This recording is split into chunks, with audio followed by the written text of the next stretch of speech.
तरी पवारांचा दुपटीपणा दिसतोय, कारण बारामतीमध्ये उमेदवार न देणं आणि या ठिकाणी उमेदवार देणं. मला असं वाटतं की हे राजकारण बरंच जुनं यांच्या माध्यमातून महाराष्ट्रामध्ये घडत आलेलं आहे.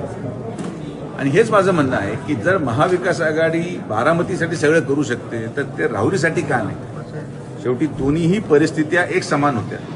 स्वर्गीय दादा त्यांचं नेतृत्वही तेवढं सक्षम होतं. दादांनाही जवळपास 6-7 टर्म झाले होते. स्वर्गीय कडिले साहेब पण 6 टर्म आमदार राहिलेलं व्यक्तिमत्व आहे, जिल्ह्यातलं व्यक्तिमत्व आहे. पण आता हे काय माझ्यासाठी नवं नाही.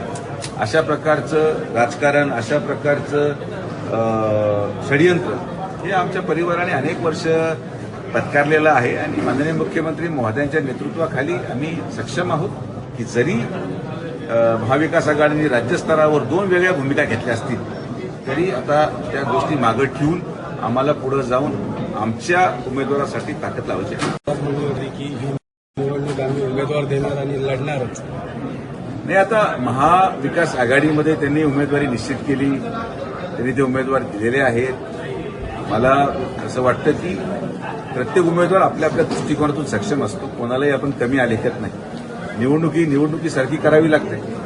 आणि मी खरं तर आभारही माने प्राजक्त तनपुरेंचे की त्यांनी मनाचा मोठेपणा दाखवत स्वर्गीय कडिले साहेबांप्रती असलेली त्यांची भावना आणि एक संवेदनशील व्यक्तिमत्व म्हणून आहेत हे राजकारणामध्ये त्यांनी आपल्या या कार्यातून, या निर्णयातून सिद्ध केलं.